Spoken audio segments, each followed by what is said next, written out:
Muy buenos días a todos. La Universidad del Valle de México les da la más cordial bienvenida a esta sexta conferencia de nuestro ciclo Educar en tiempos de contingencia.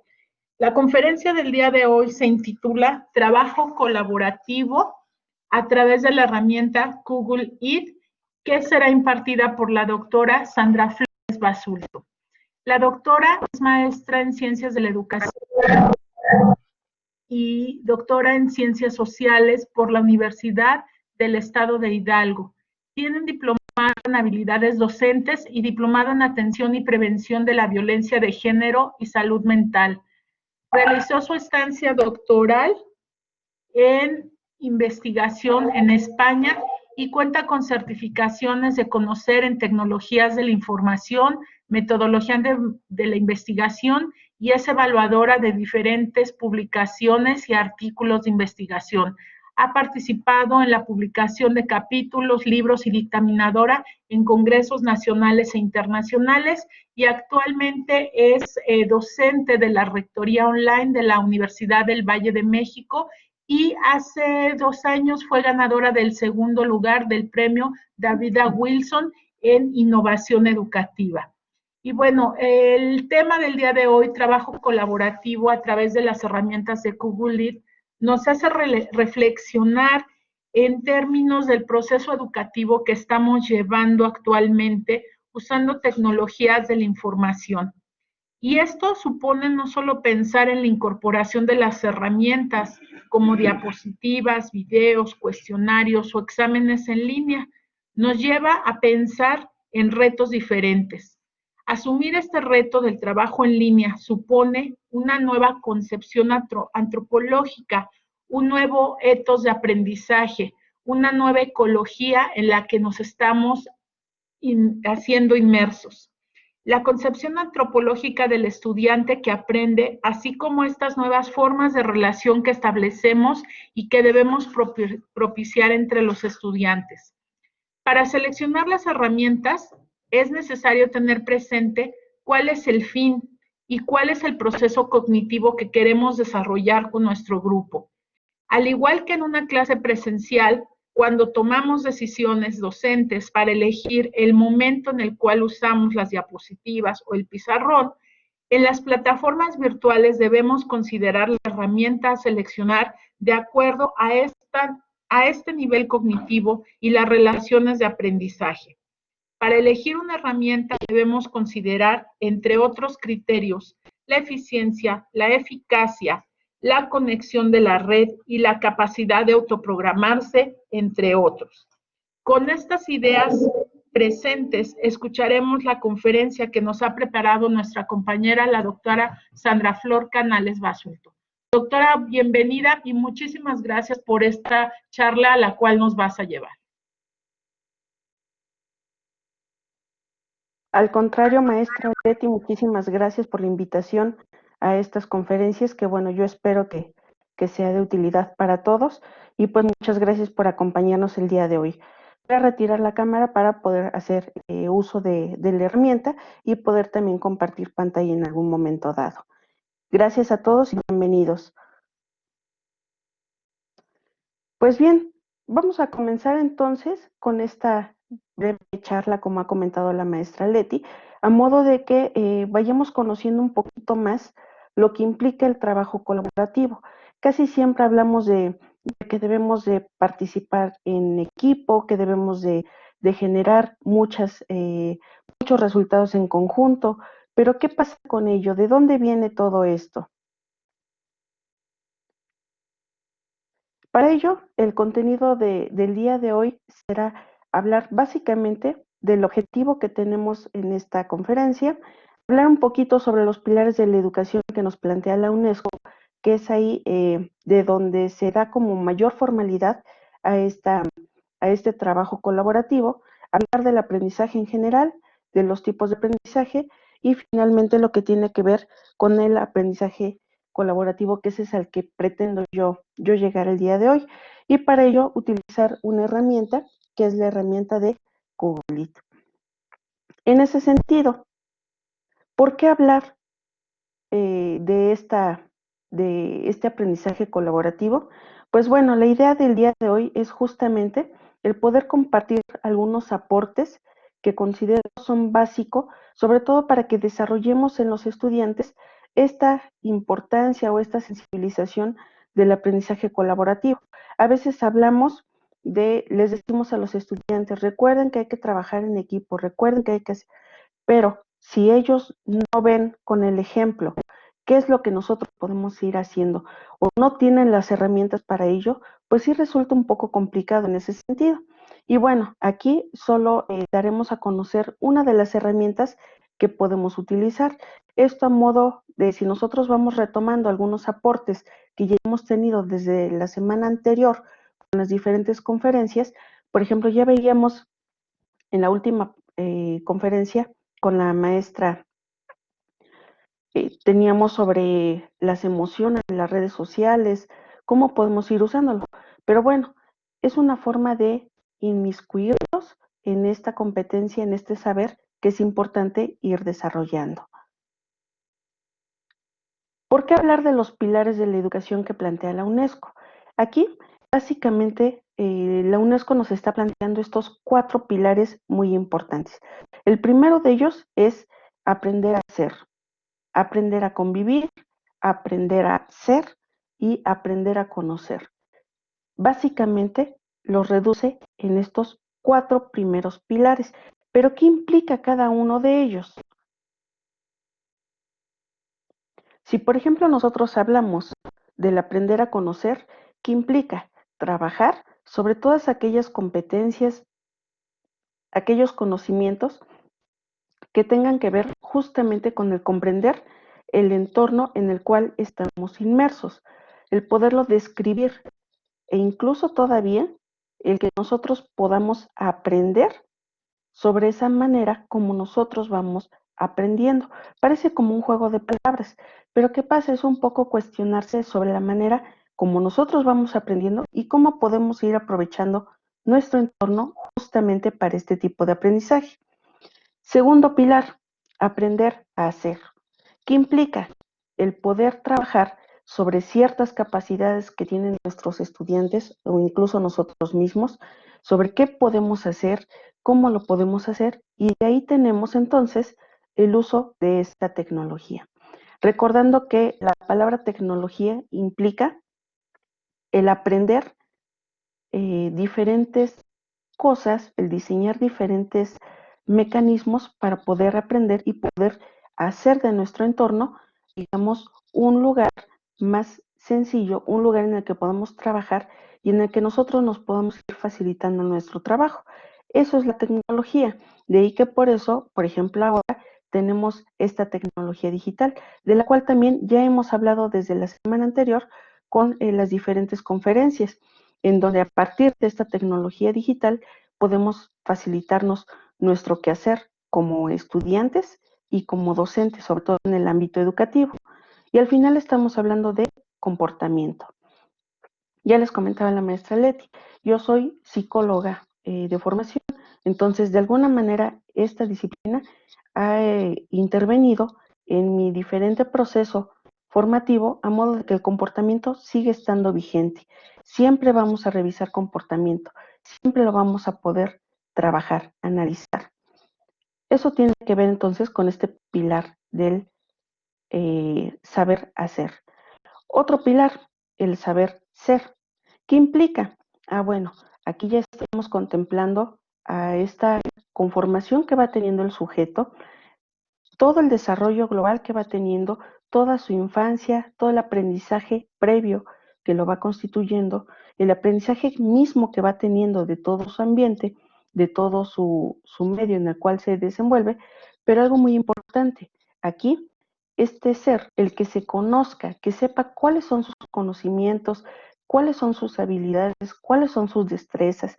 Si, por ejemplo, nosotros le preguntamos a los estudiantes, si nos pueden enunciar 3 fortalezas y 3 debilidades, generalmente el orden en el cual lo van a presentar son primero las debilidades o las áreas de oportunidad y después las fortalezas. ¿Por qué? Porque nuestra misma cultura generalmente trabaja sobre, bueno, primero es como resaltar los aspectos negativos y después los aspectos positivos. Yo creo que ahí es como una área de oportunidad justamente para invertirlo. Primero resaltar las fortalezas, ver las habilidades que tenemos y no perder de vista esas áreas de oportunidad. A partir de que, bueno, nosotros primero las identificamos, las vamos reconociendo y lo más importante, las vamos trabajando. Trabajar también sobre el pensamiento autónomo, el pensamiento crítico. ¿Qué implica ello? Implica el que nosotros nos vayamos dando cuenta de todo aquello que voy recibiendo, toda la información, necesito también eh, presentarla, cuestionarla, analizarla. ¿Para qué? Para que con un fundamento teórico, con un fundamento analítico, entonces yo pueda presentar aquella reflexión que yo hago de ese ambiente.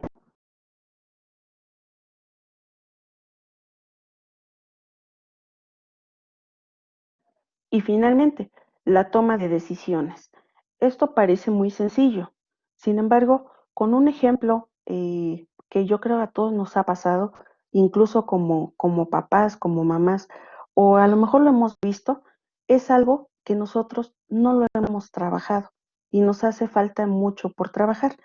Por ejemplo, tenemos a los pequeñitos, si ustedes se imaginan el escenario, tenemos a los pequeñitos que a lo mejor nos vamos a dar una escapada, vamos a acudir a estos sitios de comida rápida y ¿qué pasa? Le preguntamos al pequeñito qué es lo que quiere comer. El pequeñito ve toda la imagen, toda la publicidad que tiene enfrente, todas las fotografías que tiene y entonces empieza a ver que hay una opción donde puede escoger nuggets y hay una opción donde puede escoger hamburguesa. Pero ¿qué pasa? La mamá o el papá le pregunta, ¿qué quieres comer? Y el pequeñito, después de ver las imágenes, de llevar este pensamiento y de realmente querer preguntar, de querer tomar su decisión, dice, yo quiero una hamburguesa. Y en ese momento es como respuesta inmediata del papá o de la mamá, no, ¿sabes qué? No, mejor no. Una hamburguesa no, porque siempre me dejas el pan. Mejor dele al pequeñito unos nuggets. ¿Qué pasa con eso? Digo, es un ejemplo bastante, a lo mejor, vano.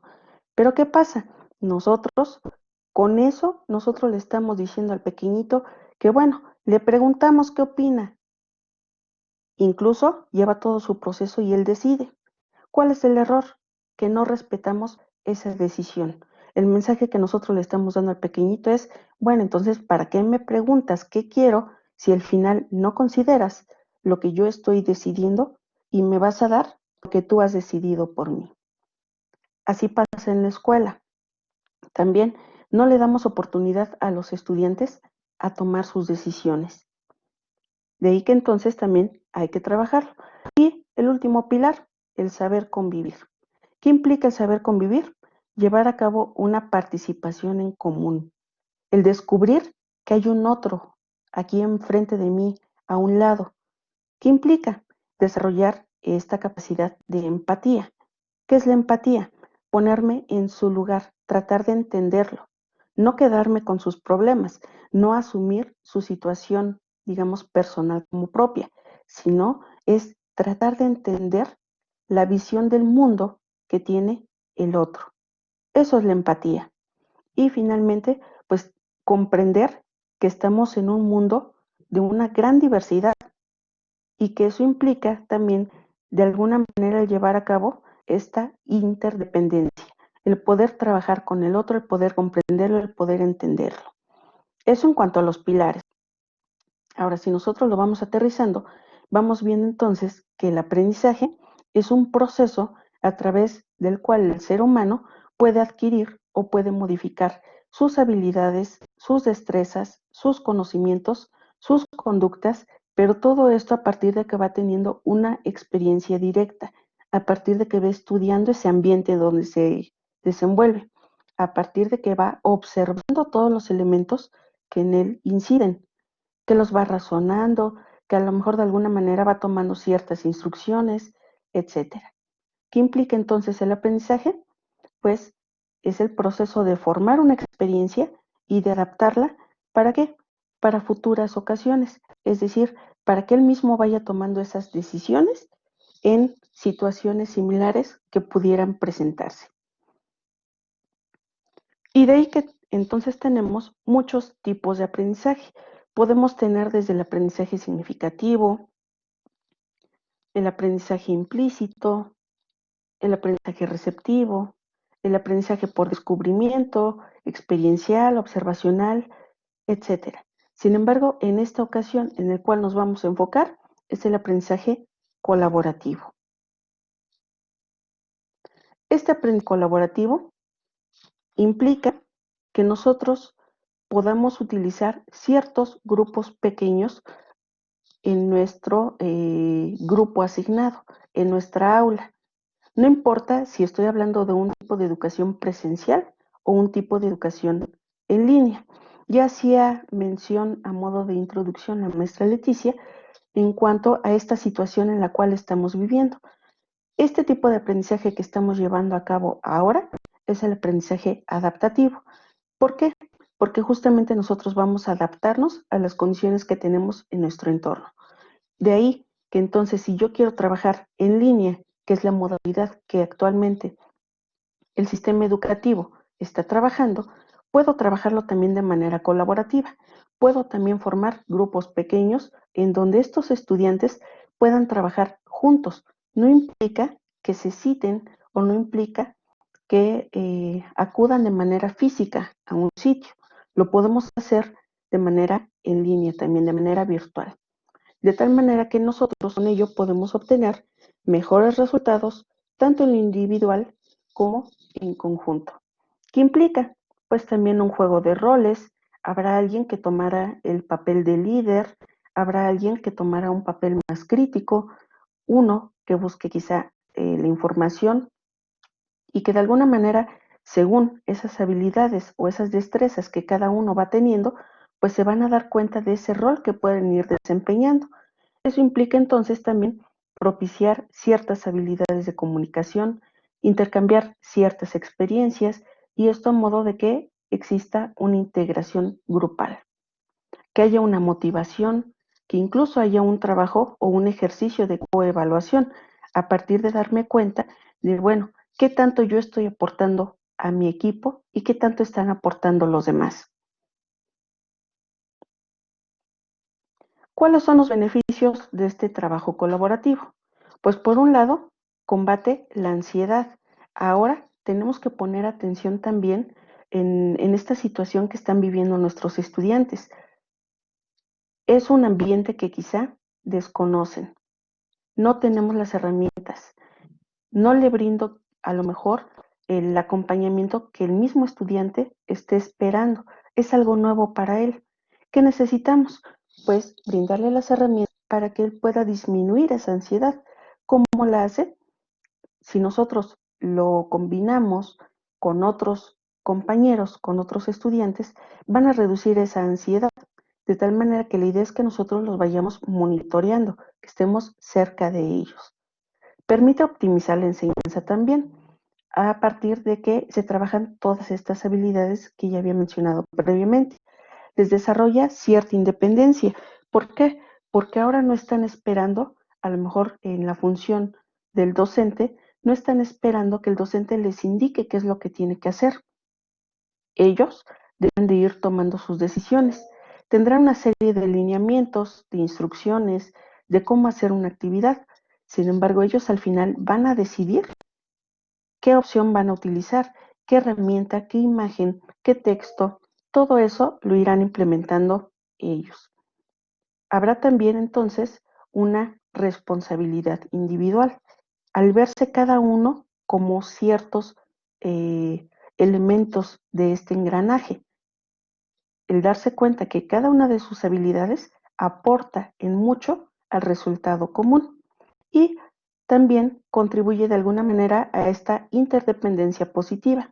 Ya decíamos, el objetivo es que mostrarse que son elementos importantes dentro del conjunto, que si nosotros quitamos uno de los elementos, a lo mejor nos va a hacer falta también. Es como ir mostrando la importancia que cada uno de sus integrantes del equipo tiene que ver en este trabajo. Y no es solo el trabajo en sí, digamos, la actividad que se les deja a resolver, sino en realidad le estamos cambiando la idea, le estamos cambiando inconscientemente, le estamos cambiando a estos estudiantes que podemos hacer grandes resultados, podemos obtener grandes resultados a partir de este trabajo colaborativo, a partir de encontrar que estamos inmersos en una sociedad muy heterogénea, en una sociedad multicultural, en una sociedad que tiene necesidades diferentes. Eso es lo que le estamos mostrando. Por ejemplo, con una sola palabra que ahora estamos utilizando mucho en este periodo de contingencia, lo que es la distancia social. Creo, de manera personal, que esta distancia social está mal empleada. ¿En qué sentido? Que lo que nosotros deberíamos utilizar es la distancia física. ¿Por qué? La idea es no acercarnos tanto unos con otros, tomar nuestra distancia. Si yo hablo de distancia social, ¿qué pasa con estas redes sociales? ¿Qué pasa con estos medios digitales que podemos emplear? El correo, podemos utilizar eh, las wikis, podemos utilizar muchas herramientas que al final implica que todos estamos trabajando en conjunto. Luego entonces no creo que sea una distancia social, sería más una distancia física. Ahora bien, ¿qué es lo que vamos a hacer aquí? Vamos a trabajar con esta herramienta de Google It. Es una opción, yo les voy a explicar de manera general cómo la podemos ir utilizando, cómo la podemos manejar y a lo mejor pudiera ser, como ya decía, una alternativa para trabajar con nuestros estudiantes. Si ustedes me permiten, les voy a compartir pantalla para que conozcamos un poquito de esta herramienta. Denme un segundo. Comparto pantalla en este momento. Me imagino ya la pueden visualizar. ¿Qué necesitamos para esta herramienta? Necesitamos, para comenzar, nuestro correo personal. En este caso, un correo de Gmail para poderla utilizar. Yo aquí tengo mi correo personal abierto. Una vez que yo ya pude ingresar a mi correo personal, ya le puse mi contraseña, abro una nueva pestaña, me manda aquí a mi buscador y entonces busco la herramienta de Google It. Y la tengo, le damos un clic y voy a seleccionar este elemento que me dice Simple Collaborative Mind Maps and Flowcharts. Una vez que yo lo encuentro, le doy clic. Aquí, si ustedes no han utilizado la herramienta, les va a aparecer, tenemos dos opciones. Cuando yo le doy clic, me va a remitir a esta opción en donde, evidentemente, si es la primera vez que yo ingreso, pues todo esto me va a aparecer en blanco. Pero aquí nos vamos a dar cuenta por lo verde de la herramienta. Esa es una opción. Segunda opción, me va a remitir a un pequeño formulario que lo lleno en 2 minutos y que, bueno, me pide algunos datos muy generales, datos muy básicos, de tal manera que me va a crear mi usuario. ¿Cuál es el objetivo de esto? El objetivo es que, por ejemplo, si yo construyo un tipo de organizador gráfico, yo ya no necesite a lo mejor la memoria para guardarlo. Basta con que yo pueda ingresar desde cualquier dispositivo, ingrese mi correo, me vaya yo a mi buscador, localice la herramienta y una vez que yo la localice, le doy clic en este apartado y entonces ya me remite a mi herramienta. Esas son las opciones que yo puedo encontrar. Ahora, le vamos a dar clic en crear diagrama. ¿Cuál es la intención de ello? La intención es explicar a grosso modo lo que es la herramienta para que podamos contemplarlo como una alternativa para trabajar con los estudiantes y ellos vean los beneficios que puede tener esta herramienta. Si por ejemplo yo le doy clic aquí, a lo mejor yo puedo hablar sobre,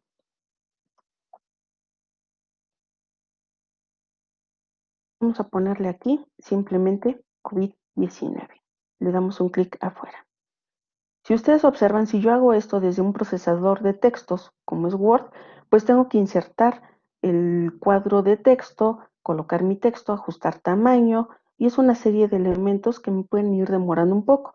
Aquí es una alternativa que yo puedo utilizar tanto para crear, por ejemplo, mapas conceptuales, mapas mentales, a modo de diferentes organizadores que yo puedo usar para analizar la información, y todo esto es de manera colaborativa. Ahorita vamos a ver por qué. Si yo le doy clic nuevamente y ahora me sitúo aquí para complementarlo, lo hago para que ustedes vean cómo se va adecuando al tamaño de manera automática. Me aparecen los signos de más. Si yo le doy clic en ellos, me va creando las ramificaciones que sean necesarias y ya les va asignando un color, de tal manera que es más fácil para mí trabajarlo. No tengo yo que invertir tiempo en ello para seleccionar un color diferente.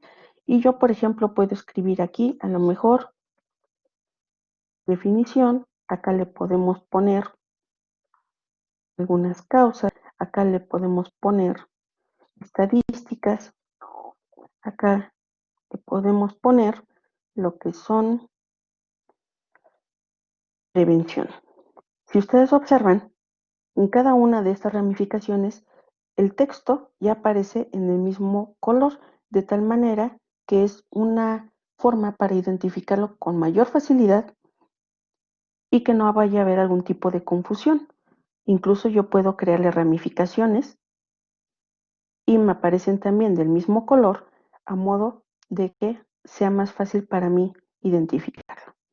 Puedo yo también hacer la edición. Si yo selecciono mi palabra, nosotros le cambiamos aquí en formato, le damos en la letra A y ahora seleccionamos aquí el texto en negrita, y recuerden que para ver cualquier cambio nosotros le damos un clic afuera y observen cómo inmediatamente cambió el formato a mi texto. Si yo me sitúo aquí, que este es mi concepto principal, me aparecen estas líneas diagonales.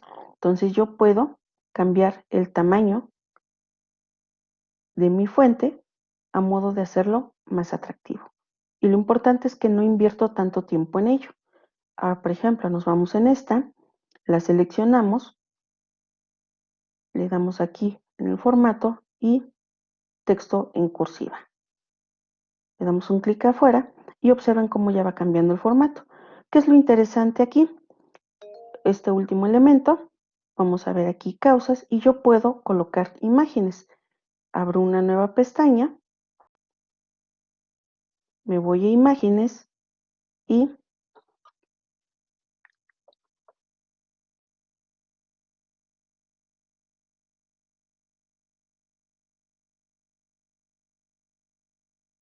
busco mis imágenes, y a lo mejor yo creo que alguna de ellas que me pueda servir, a lo mejor yo busco, imaginemos que a lo mejor esta es una imagen que me pueda hacer. Entonces yo la selecciono, le damos con el botón derecho, le damos guardar imagen como, y en esta ocasión la voy a guardar en lo que es mi escritorio para que sea más fácil localizarla.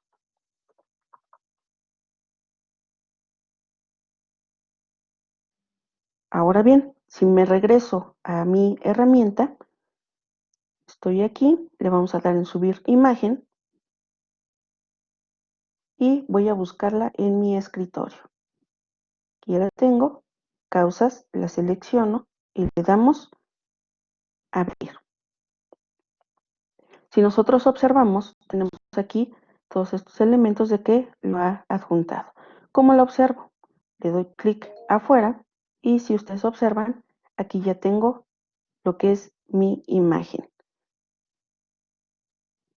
Puedo incluso también cambiarle el tamaño. ¿Cuál es la finalidad de esto? ¿Dónde entra el aprendizaje colaborativo? Pues muy sencillo, porque yo puedo enseñarle a mis estudiantes que con esta herramienta ellos lo pueden trabajar. ¿Qué es lo que necesito? Si yo le doy clic en este signo de más, me permite unir a más personas para trabajar en el mismo. ¿Qué es lo que necesito? Ya decíamos, un correo de Gmail. Yo aquí voy a introducir el correo de todos los integrantes del equipo y les doy enviar. En ese momento a ellos les va a llegar una invitación de tal manera que cuando ellos la acepten, todos podemos trabajar en el mismo organizador gráfico. Pero si estamos hablando de comunicación y de generar las habilidades, también la misma herramienta me permite, si yo le doy clic aquí en las comillas, me permite considerar un chat en donde yo les diga, oigan, ¿saben qué? Yo ya encontré una imagen para causas. ¿Qué les parece si alguien más busca mientras otra imagen para prevención? Yo estoy asumiendo ahí un papel de líder. Alguien más a lo mejor tiene esta iniciativa y dicen, ¿saben qué? Yo busco el de prevención. Y si nosotros vemos, con esta pequeña acción estamos desarrollando estos diferentes roles de los que se han hablado. Estamos generando estas habilidades de comunicación. A lo mejor alguien puede decir, oye, ¿sabes qué? Esa imagen como que no me gusta mucho, creo que esta pudiera ayudar más. Estamos también trabajando otras competencias como es a lo mejor, por ejemplo, el ser propositivo o incluso a lo mejor el tener esta cierta tolerancia. ¿Por qué? Porque implica llegar a acuerdos. Todo eso se va guardando aquí en el chat y si nosotros vemos, tiene incluso hasta la misma hora en el envío. ¿Qué implica? Que esto bien puede ser también como una evidencia de ese trabajo colaborativo que vamos desempeñando. Esto lo cerramos y, por ejemplo, aquellas personas que les gusta usar más el teclado, bueno, aquí en la sección de ayuda tenemos estas diferentes teclas que podemos ir utilizando a modo ya sea de insertar una nueva rama, de quitarla, de deshacer el último movimiento que hayamos realizado, etcétera. Lo cerramos. ¿Cuál es el beneficio de esto? Que bien, yo lo puedo descargar. Si yo le doy clic en este elemento, generalmente los que más utilizo son PDF y como imagen. La sugerencia siempre será como imagen a modo de que nosotros podamos manipular este trabajo que nosotros vamos realizando. Ejemplo, si yo lo descargo como imagen, vamos a dar clic, observen cómo ya me abre una nueva pestaña. Lo vamos a guardar, le damos botón derecho, copiar la imagen, bueno, perdón, aquí es botón derecho, guardar imagen como, y la vamos a guardar también en el escritorio, solo que aquí yo le voy a poner mapa, para que no me confunda. Le damos guardar. Aquí ya me lo guardó. ¿Para qué me sirve eso? Imaginemos que tengo una presentación en la cual voy a trabajar. Eso es lo que me ha pedido mi docente. Esta primera diapositiva será para mi portada, en la cual nosotros vamos a incluir todos los datos de los que trabajamos. Aquí irá mi mapa y ya sabemos que en la última irán todas las referencias que nosotros hayamos consultado. Entonces, si esta es mi modalidad de actividad, ¿qué es lo que necesito? Me voy a mi escritorio, tengo aquí mi mapa, ya sabemos, botón derecho, le damos copiar, me voy a mi presentación, simplemente le damos control V y aquí ya lo pegamos. ¿Cuál es la parte interesante? Que yo puedo también modificar el tamaño. Y si ustedes se dan cuenta, no me distorsiona mi texto, mis letras. Me sigue permitiendo que estén legibles. Eso en el caso de una presentación. Ahora, por ejemplo, si me voy a un documento de Word, lo mismo. Ahorita lo tengo con una orientación vertical. Si yo le doy control V, me lo ajusta al tamaño vertical. O en su defecto, vamos a ponerle deshacer y le vamos a cambiar la orientación. La ponemos horizontal. Control V y si nosotros vemos, aquí también lo ajusta. ¿Cuál es el beneficio de ello? Nuevamente, que yo puedo cambiarle el tamaño y no se distorsionan las letras. Ahora yo me regreso a la herramienta. Prácticamente esa es como una función, porque hemos brindado en esta ocasión, a modo de esta conferencia, hemos brindado como a modo taller, digamos, muy rápido, el que conozcamos esta herramienta, para que, insisto, sea como una alternativa. ¿Por qué?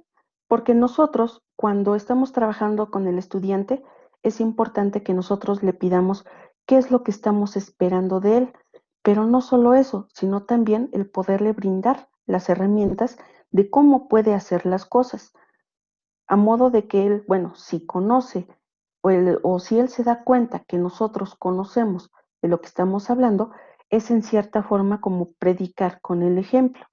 Es decirle al estudiante que nosotros también sabemos sobre ello.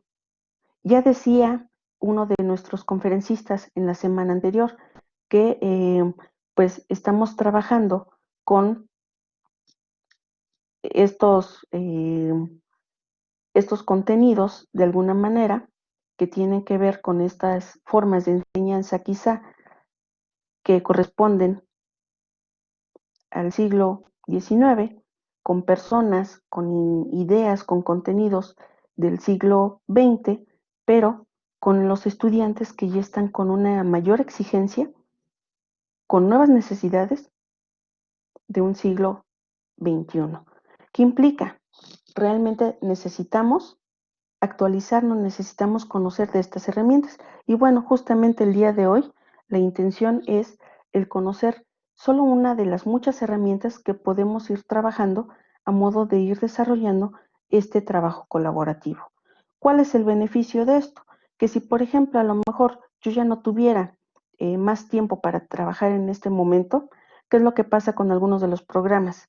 Se nos va la luz, ya no pudimos guardar nuestro archivo, quizá lo perdemos o a lo mejor se restaura en una última versión, ya no lo tenemos del todo perdido, pero bueno, ¿cuál es el beneficio de esta herramienta? Si ustedes se dan cuenta, yo aquí no le he dado ninguna instrucción para guardarse. Simplemente, si yo me regreso aquí, pongo clic, inmediatamente ya me aparece de este lado, ya me lo guarda de manera automática, de tal manera que a lo mejor si yo quiero seguir trabajando en algún otro momento, ahora le voy a dar clic a otro. Si yo quiero seguir trabajando, simplemente le damos un clic, ya me lo abre y me permite seguir editando sin ningún problema.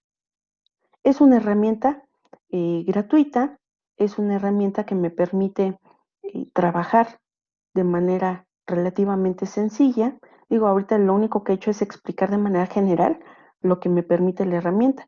Pero bueno, como en todo el tipo de aprendizaje del que se ha estado hablando previamente, requiere que nosotros lo conozcamos, que nosotros practiquemos, que nosotros veamos qué otras funciones nos puede brindar, que nosotros vayamos probando. Es como el ir viviendo este tipo de aprendizaje. Y pues bueno, aquí también, en este caso, si yo lo comparto o a mí me comparten algunos de estos mapas o de estos organizadores gráficos, pues también me van a aparecer aquí en estas carpetas a modo de que yo pueda irlo trabajando de manera continua y que no haya como esa confusión, que haya un cierto orden, que haya una cierta sistematización en todos los mapas que yo vaya elaborando. Ese es el objetivo que nosotros tenemos aquí con esta herramienta. E incluso si a lo mejor yo tuviera muchos de estos organizadores, como en cualquier buscador, yo puedo ponerle aquí el tema que he trabajado y me ayuda a localizar con mayor facilidad este, este mapa o este organizador que haya utilizado. Regreso a mi mapa y lo puedo trabajar de manera normal. Incluso lo puedo también presentar, lo puedo poner público, lo puedo también compartir y bueno, en sí, la herramienta. Dejo de compartir la pantalla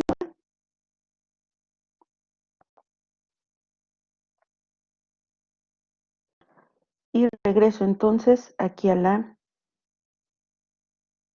presentación.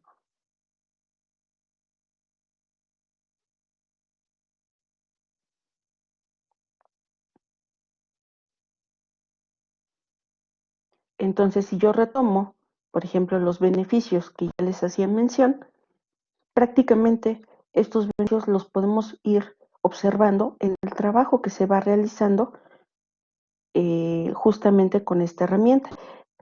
El objetivo es que nosotros le digamos al estudiante cómo hacer las cosas, que no solo le demos la información, sino que le enseñemos también a esta parte del saber hacer a partir de estas diferentes herramientas para que sea capaz de el poder implementar nuevos productos, que pueda aprender de una manera diferente. Y si hablábamos de esta sociedad heterogénea, bueno, que nosotros podamos también el considerar esas diferentes habilidades, esos diferentes tipos de inteligencia, esos diferentes tipos de estilos de aprendizaje, a modo de que le demos la seguridad para que pueda desempeñarlos. Y con eso también estamos trabajando el saber ser. Entonces, si nosotros vamos observando, estos 4 pilares también siempre estarán presentes desde una sola actividad hasta todo el proceso formativo que van teniendo los estudiantes. Finalmente, a modo de compartir un poquito la bibliografía que hemos consultado para el día de hoy, y pues bueno, traté de ajustarme al tiempo para también tener oportunidad de interactuar con todos ustedes a partir de las dudas que se hayan generado o de los comentarios.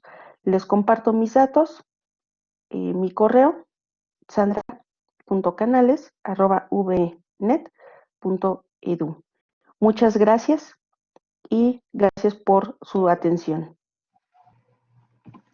Doctora Sandy, pues muchas gracias. La verdad es que ya escuchando y viendo cómo vas manejando la herramienta y cómo fuiste enlazando desde algo que parece muy abstracto, como son los pilares de la educación, hasta llegar a algo muy práctico, como es la herramienta de Google Lead, pues yo me quedo con varias cosas.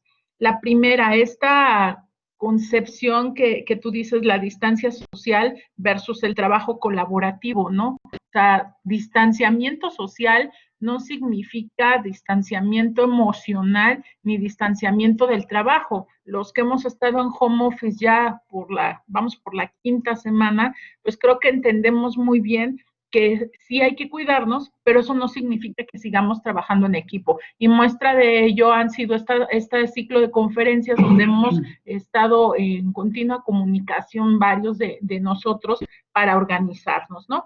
La segunda, doctora Sandy, fíjate que cuando hago yo la presentación de tu conferencia, yo hacía referencia precisamente a los criterios que como docentes debemos de seguir en términos de las selecciones de las herramientas, ¿no? O sea, un docente tiene que mirar desde la parte psicológica y de desarrollo evolutivo de los estudiantes, pero también tiene que considerar estas herramientas de las que se apropia para bajar el contenido.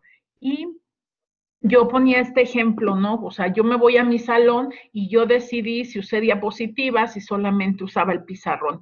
Y cuando tú dices entonces los beneficios de la herramienta Google Lead, a mí me queda muy claro estos beneficios en términos del análisis que tiene que hacer un docente, que sí lo tiene que seguir haciendo en términos de estas herramientas para considerar el desarrollo de una competencia. Entonces, aquí el gancho conceptual entre lo que concibo yo del proceso de desarrollo de competencias con la herramienta. Y eso es, creo, un tema. Esta semana nos vamos a ocupar un poco de esta concepción de cómo no vamos a ser sustituidos los maestros por la tecnología, y la clase virtual se sigue haciendo humana en un sentido antropológico, claro, de esta selección de las herramientas que tenemos, ¿no?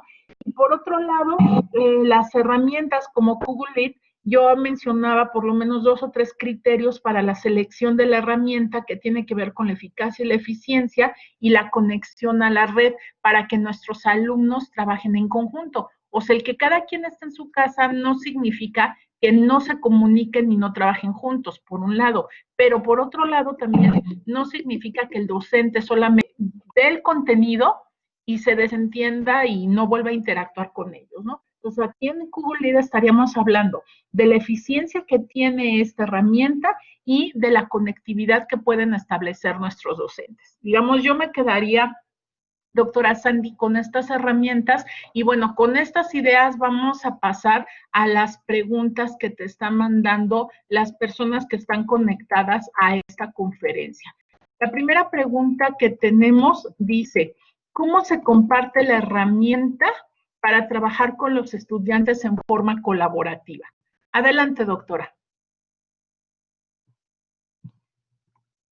Bueno, como bien mencionaba maestra Leticia, justamente nosotros en nuestro papel de docente siempre hemos tenido una gran cantidad de roles.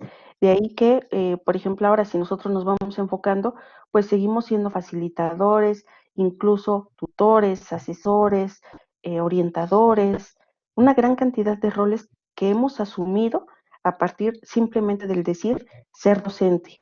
Y en este sentido, el ser docente es también como una gran cantidad de elementos que implica la frase. En la pregunta, ¿cómo se comparte la herramienta para trabajar con los estudiantes de forma colaborativa?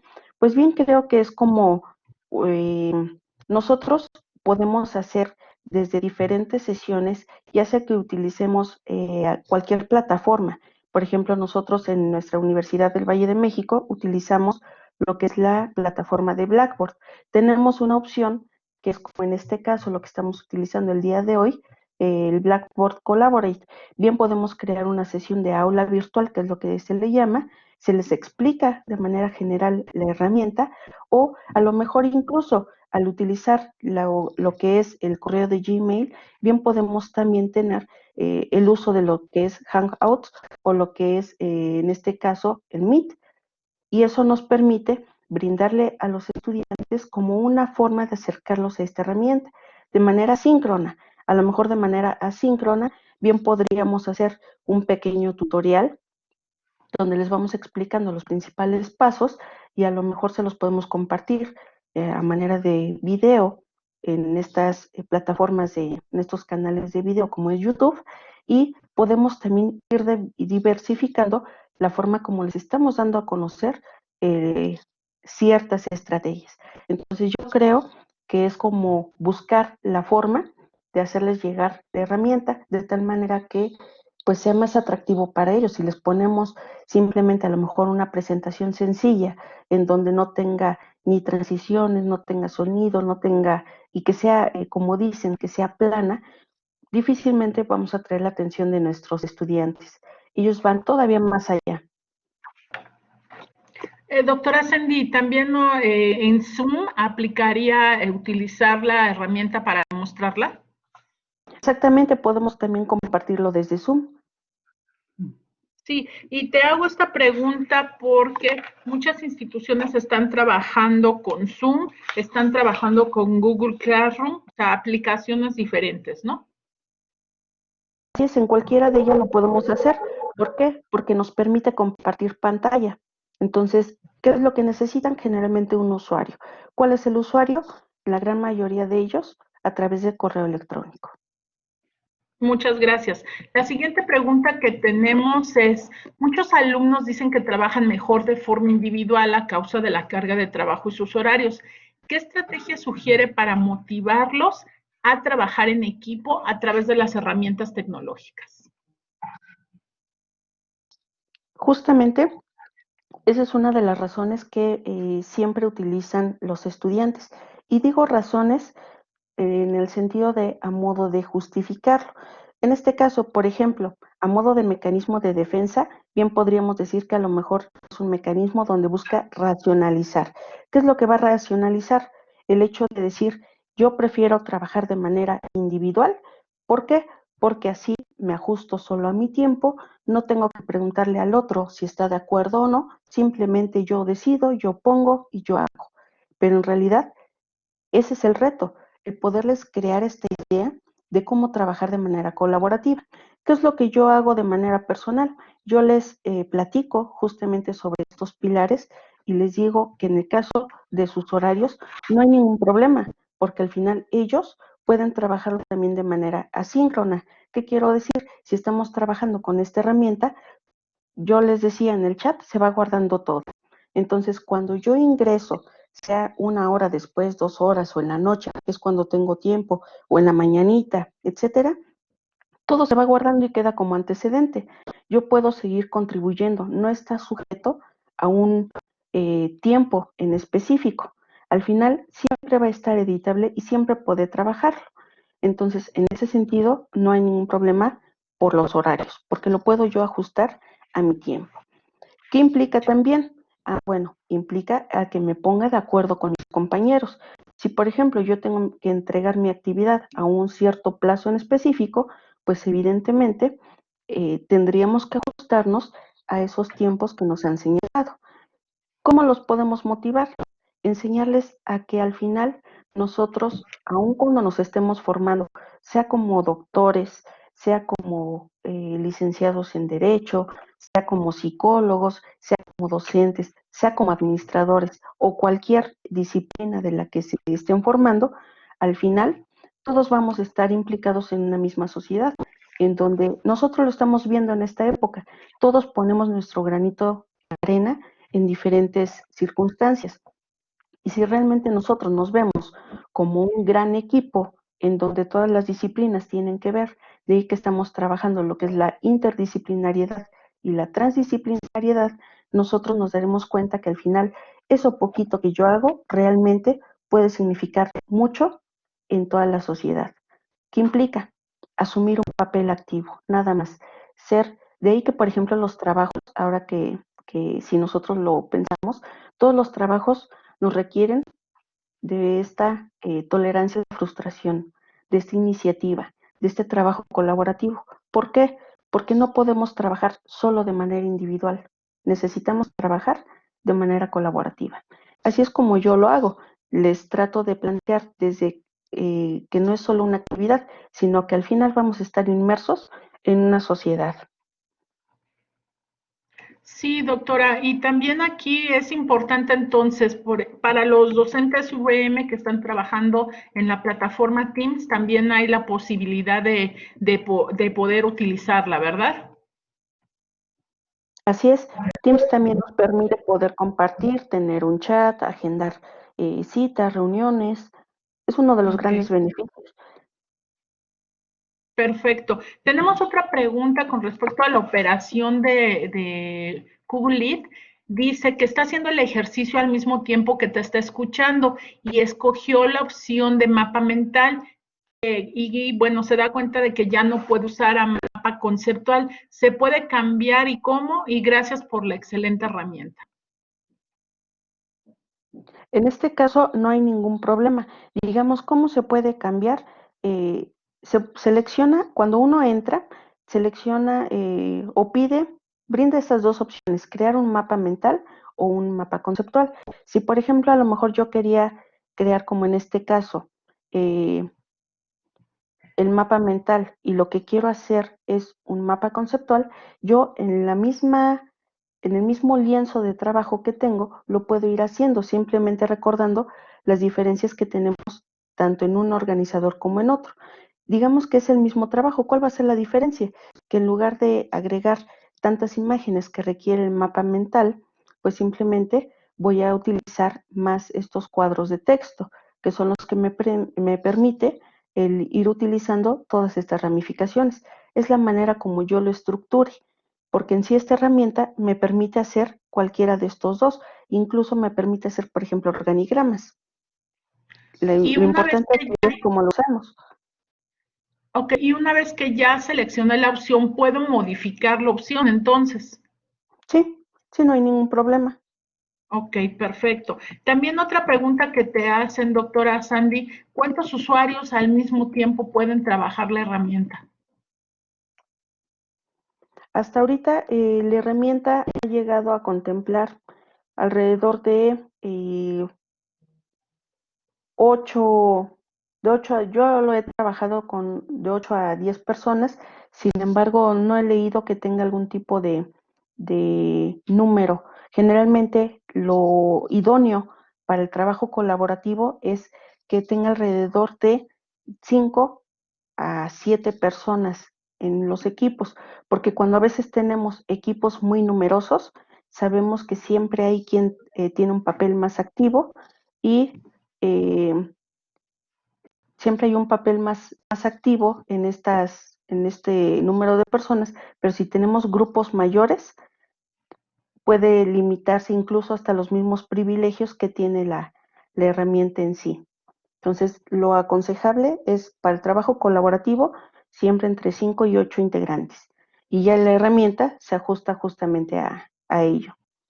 Sí, digamos que si estuviéramos en un salón presencial, sería organizar los subgrupos de trabajo como le haríamos en el aula presencial, en subgrupos no mayores a 7 o 8 personas, tal y como lo mencionas, ¿no? Así es, porque si nosotros quisiéramos agregar que fueran equipos más grandes, bueno, la misma herramienta lo permite, pero ahí sí ya sugiere como un costo adicional por el uso. Tenemos otra pregunta que refiere a los criterios de selección. Dice que, bueno, ahorita estás proyectando en internet en directo, pero se puede crear un documento y solo guardar y abrir en el momento de la clase por si falla el internet, es decir, crear previamente el documento.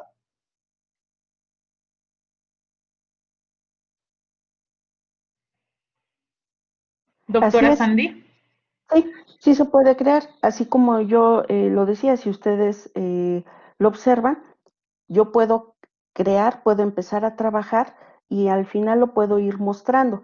Se guarda y cuando estoy con los estudiantes, bien puedo crear o seguir trabajando en él, o en este caso, a lo mejor lo idóneo sería también como ir tomando estas capturas de pantalla como un plan B. A lo mejor si veo que me está fallando un poco el internet, tomar estas capturas de pantalla de manera previa e irlas mostrando como si fuera una especie de tutorial. Ok, doctora, también nos preguntan, en la experiencia que usted tiene dando clases online, ¿cómo podemos hacer para inspirar a los alumnos a colaborar y dar importancia al trabajo en las clases online? Recordemos, bueno, creo que esta pregunta es fundamental en este tiempo donde los alumnos están en casa, están trabajando muchas horas en línea. ¿Cómo hacer esto, doctora Sandy? Así es, en este tiempo que se está trabajando en línea, debemos de tomar en cuenta primero la intención que tenemos con la actividad. ¿Cuál es el problema que se está presentando ahora? Los estudiantes, algunos de ellos, no conocen sobre el trabajo en línea, es algo nuevo para ellos. Entonces, tenemos una labor muy importante como docentes. ¿Cuál es esta primera labor? El mostrarles que la educación en línea realmente es amigable, tiene muchos beneficios. Podemos encontrar una gran cantidad de recursos, desde documentos en escrito, por ejemplo en PDF, páginas, videos, podcast, blog, muchos elementos que podemos utilizar. ¿Cuál es el problema? El problema es que se está entendiendo mal la educación en línea. Creemos que es saturar a los estudiantes de una gran cantidad de actividades o de tareas y lo único que estamos haciendo es aumentarles la ansiedad, agobiarlos, de tal manera que se está generando una cierta resistencia. Si nosotros le vamos mostrando a estos estudiantes que se puede colaborar cuando decimos, ¿saben qué? Tienen que elaborar un mapa conceptual. Y ellos ya se ponen con esa resistencia, ay, no, ¿y cómo lo voy a hacer? Pero si nosotros como docentes les vamos mostrando una herramienta que es relativamente sencilla de utilizar, eso atrae la atención de ellos y, si antes me tardaba yo horas en hacer este mapa, en este procesador de textos, ahora ya vi que lo puedo hacer más fácil. ¿Cómo les estamos vendiendo la idea? Pues que realmente necesitamos fundamentar la actividad, que necesitamos siempre contar con estas referencias de fuentes válidas, de fuentes confiables, de darle crédito a cada elemento que vamos tomando, los recursos que vamos utilizando, las imágenes que vamos utilizando, etcétera, y que al final nosotros le estamos mostrando que puede invertir menos tiempo, que puede generar grandes productos y que al final la parte de beneficio es de que va a tener una buena puntuación, porque recordemos que aunque estén en este proceso, siempre están preocupados por la calificación que van a obtener. Eso implica a que esa puede ser como una de las motivaciones también principales.